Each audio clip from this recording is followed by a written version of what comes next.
It's a brand new year, which means that the holidays are over, our families have crawled back into whatever hole they came out of until next Christmas, and most importantly of all, there's a bunch of new games to get excited about. So to tell you what we're looking forward to this year, I'm Jamie Latour, and these are the Gamer's most anticipated games of 2023.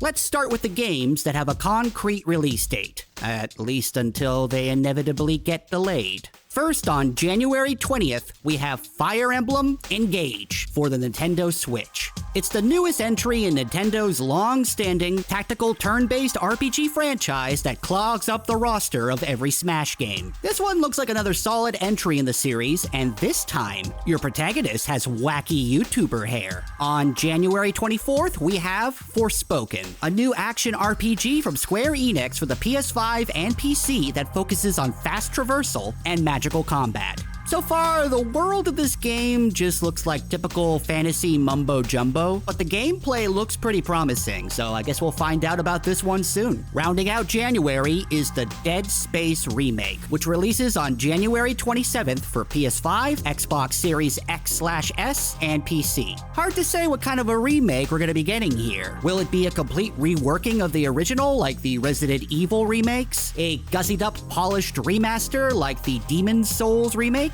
Or garbage, like Grand Theft Auto, the Trilogy, the Definitive Edition? Well, no matter what we get, it'll probably be better than the Callisto Protocol. Skipping over to March, we have Star Wars Jedi Survivor on March 17th for PS5, Xbox Series X/S, and PC. Respawn's Star Wars meets Dark Souls series gets another entry, and it looks like it's building upon the gameplay of the previous game, because this time Cal Kestis gets 2 lightsabers and he has a beard. We are truly in the next generation of consoles, people. And hey, I just mentioned the Resident Evil remakes, and we're getting Resident Evil 4 remake on March 24th for PS4, PS5, Xbox Series X/S, and PC. I don't really think Resident Evil 4 needed a remake, as it holds up pretty well today. But if it means less sections where Ashley has to hide in a dumpster, then I'm all for it. Next on our list is The Legend of Zelda Tears of the Kingdom, which comes to the Switch on May 12th. The highly anticipated sequel to Breath of the Wild has a lot to live up to, since it not only has to top its predecessor, but also compete with a game that arguably perfected its own brand of open-world exploration,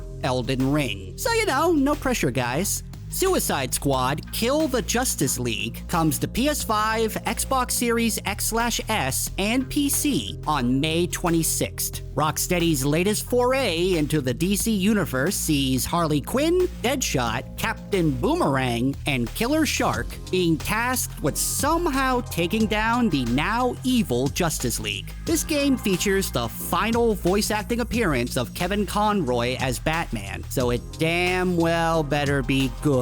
Street Fighter VI arrives on June 2nd for PS4, PS5, Xbox Series X/S, and PC. A lot of the trailers for this game have been focused on you creating your own character and training them to become a badass Street Fighter. That's cool and all, but for me, I'm more interested in playing as the evil Santa Claus. Shove this up your stocking! Final Fantasy XVI will allegedly be out this year on June 22nd for PS5 and PC. They say that, but until I have it in my hands and I get to turn into Ifrit myself, I don't believe it. Also, this Josh kid is totally gonna die, isn't he? Now let's talk about the games that we're excited about that we think are coming out in 2023, but we don't know when. Final Fantasy VII Rebirth is rumored to come out this year, but it sort of seems like overkill with Final Fantasy XVI also slated for a 2023 release. With Forspoken also scheduled to come out, I'm expecting something here to get delayed into next year to prevent us from going into full-on action RPG fatigue. Starfield was delayed from 2022 2022 into 2023. And considering that Xbox has been severely lacking in exclusives lately, it's safe to assume that Bethesda's Space Skyrim will come out sometime within the next 12 months. Minecraft Legends looks like some kind of strategy action RPG thingy that you could also Minecraft in. Park Beyond is like Roller Coaster Tycoon on steroids, where you could build all kinds of crazy theme park attractions. Screw safety regulations. Story of Seasons: A Wonderful Life is a remake of an older Harvest Moon game. It's rumored to be out this summer, so get ready for some hardcore farming action.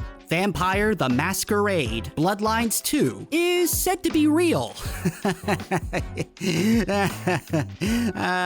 Sure it is. I don't know if Alan Wake 2 is actually coming out in 2023, since all we've seen of it is a live-action trailer. But it's been a while since I ran around in the woods blasting people with a flashlight, so I'm kinda hoping it does come out this year. There's a horror game on our list called Slitterhead, and I'm not 100% sure if I could even say that. To me, that name has always sounded really offensive for some reason. Homeworld 3 is for all of you out there who want a big, complicated space game that just hurts my head to look at. Dragon Age Dreadwolf is the first mainline Dragon Age game since 2014's Dragon Age Inquisition. I really want to beat the crap out of that pretentious douchebag Solace, so I'm really hoping it does release this year. Chants of Sonar. You know, I don't know too much about this one, but apparently it's an indie puzzle game based on the Tower of Babel myth. So, you know, I like weird stuff. That'll probably be good.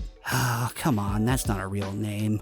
Eiyuden Chronicle 100 Heroes looks like a spiritual successor to the Suikoden series, and I believe that, based on these annoying, hard-to-pronounce titles. Stalker 2 Hearts of Chernobyl is coming to Game Pass at some point, and it will likely set my computer on fire when it does. And the last game on our list is The Wolf Among Us 2, a sequel to one of Telltale's best games that rose from the ashes when Telltale went under a couple of years ago. I'm skeptical about this one, but I really liked the first Wolf Among Us and the Fables books, so I'm cautiously optimistic. And before I go, I just want to throw out a couple of games that I'm personally pretty excited about this year. On February 21st, Atomic Heart finally comes out on the PS4, PS5, Xbox One, Xbox Series X/S, and PC. I'm really hoping this one doesn't suck. It looks like some kind of weirdo Bioshock, and it's been forever since we got something like that. Angerfoot is the latest bizarre game published by Devolver Digital, where you go around kicking people to death. What more could you ask for? Hollow Knight Silk Song